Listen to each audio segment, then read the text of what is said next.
Hello, everybody. Welcome to another episode of Comix Rant Mini. I'm your host, Arvin Bautista, and welcome to the show. Thanks for tuning in. We are taking a look at Mabel and Francine by Pierre Lloga. Hopefully I didn't butcher that name. I don't know if you can see it because this cover is like pretty awesomely detailed. Here, I can bring it a little closer. So it's funny, I actually have had this for a few months now, since I supported its Kickstarter. I am actually not the type to go around Kickstarter and support books. I should, but I just am not. I don't know why. But this one caught my eye, and I think I saw an ad on Instagram, and it was just this book, and I liked the way it looked, and I was like, all right, yeah, heck yeah. And you know what was easy for me to go heck yeah is that it is $12. It's pretty cheap. I mean, you know, I'm on my other episodes, I'm buying these Black Label books, which are like $10 a pop easily. And this is from an independent creator, I believe. I don't do a lot of research. I just kind of look at the book and I'm like, yeah, thumbs up. And this is a great looking book, really fun, about these two space cats, or cats that live in their own world, and definitely very relatable story about kind of getting sick and tired of your day job and trying to find a way to make it on your own so you don't have to do it anymore. It's perfect for an unemployed freelancer like myself. I brought another comic here to show you exactly how big this is. So this is a regular size book, Precious Metal by Darcy Van Polgeest and Ian Bertram, which I will definitely have to go make an episode of because it's awesome.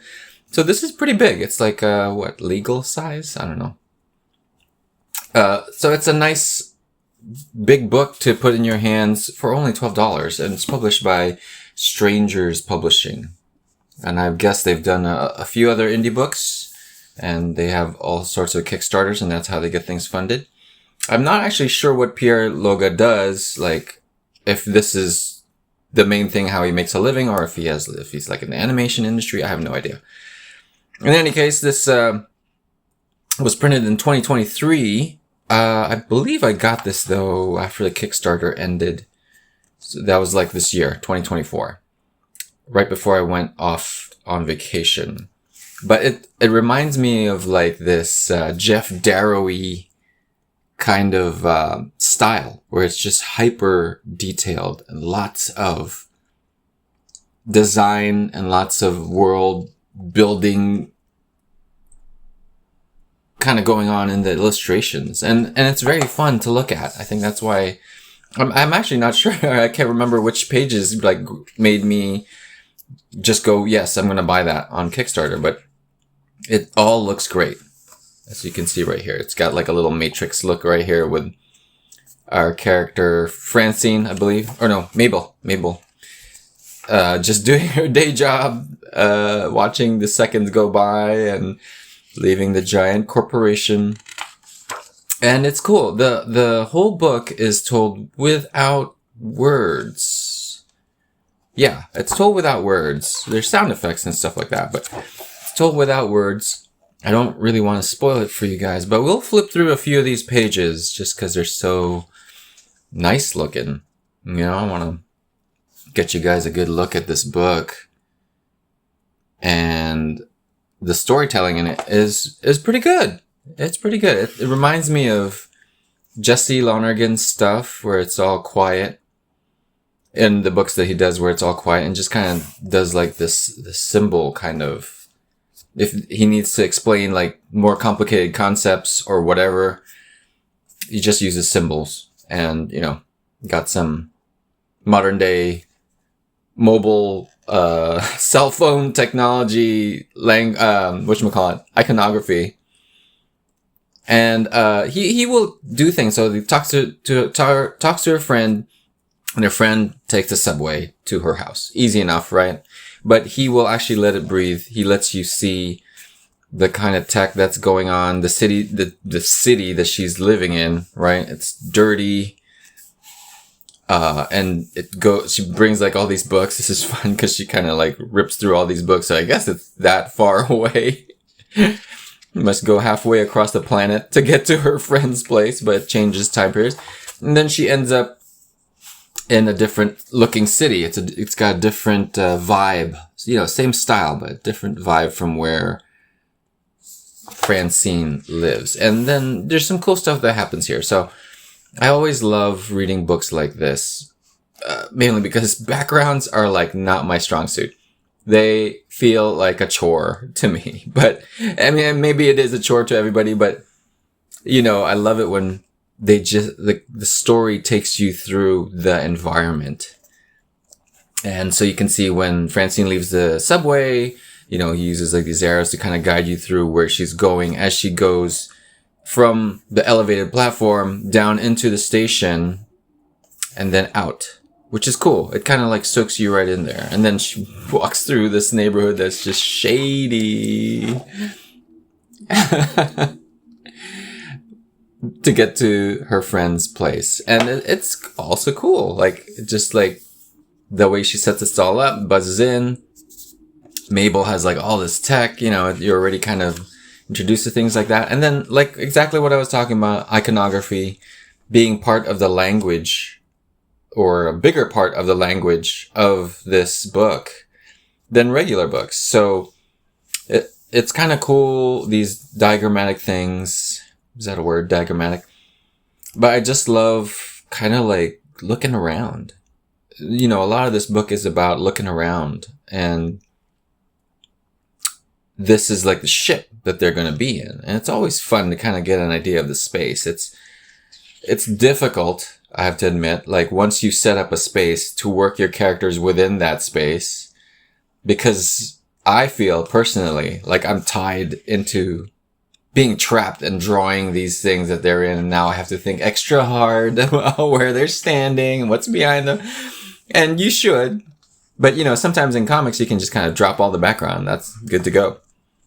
Here he doesn't do any of that. So I appreciate it. And this ISO angle that is very cool. Reminds me of games. I work in games, so a lot of the views of certain games have this angle where the perspective is kind of, what's the word I'm looking for? Like infinite. It's just almost like parallel lines. It doesn't really meet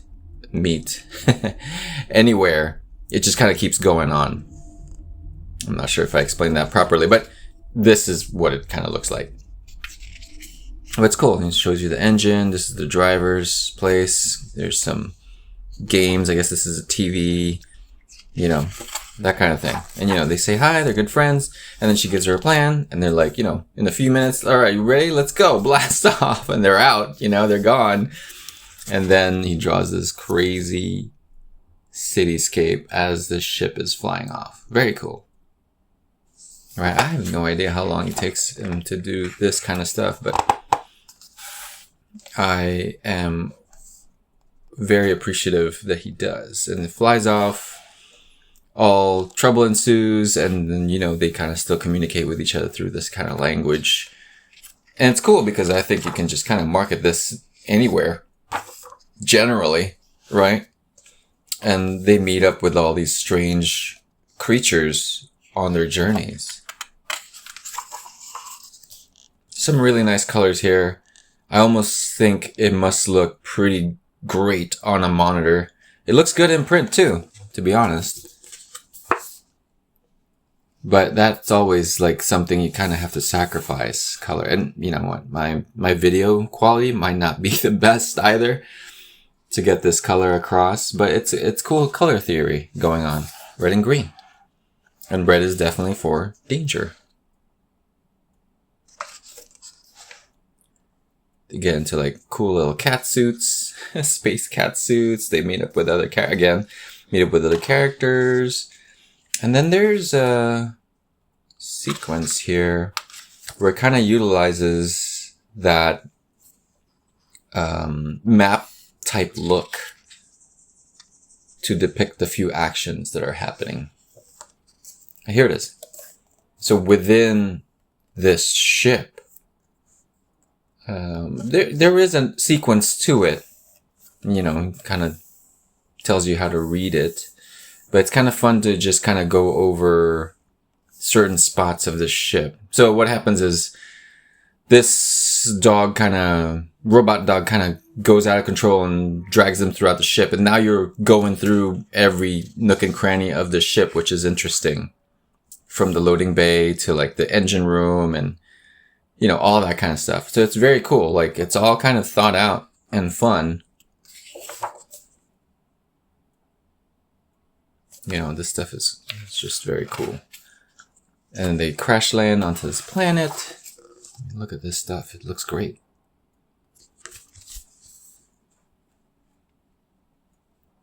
Just fun stuff.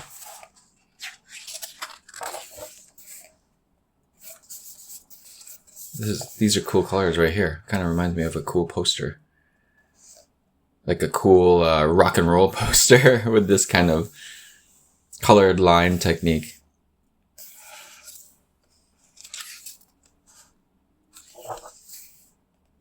I love the giant pages.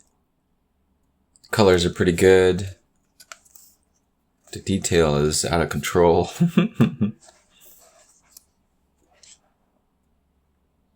And the characters have a lot of fun. Go on space adventures. Very simple story, but execution is what it's all about. I mean, all these stories that we read about, they're kind of like these travels, and this is almost like a space road trip, you could say.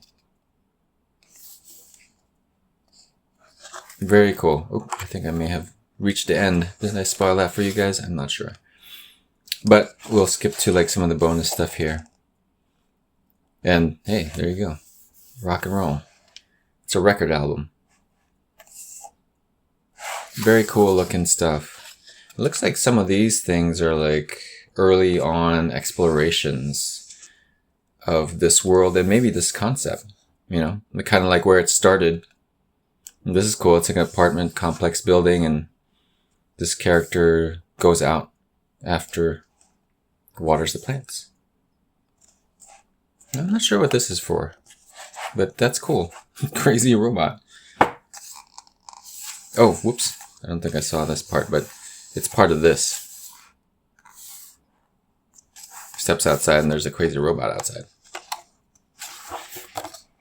And that's it. Even even his little page to describe himself has all this iconography going on. And he's on Instagram. I'm following him for sure. He has a few more art pieces out, but I think this is the only one that I saw that was like a comic book.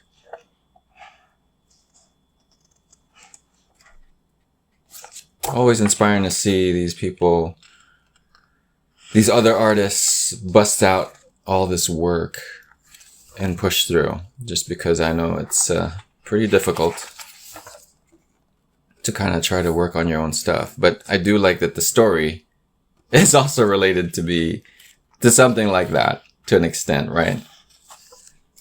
It's about her just wanting to get out of the corporate world and striking it on her own. Of course, they have like this crazy space fuel mineral that they will go mine. So hard work, of course, throughout this whole book, you could say, has to happen for you to get that kind of independence. I don't know if he has more things planned, but I would definitely pick it up in a heartbeat. Definitely worth my money.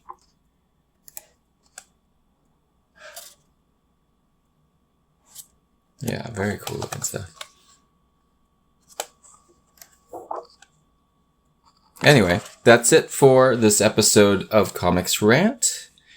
And this is Mabel and Francine by Pierre Lloga. Yoga? I don't know, Lloga.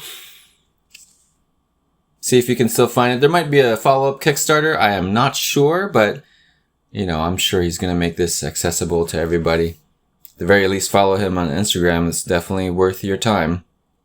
And that's it for this episode. See you guys next time on Comix Rant.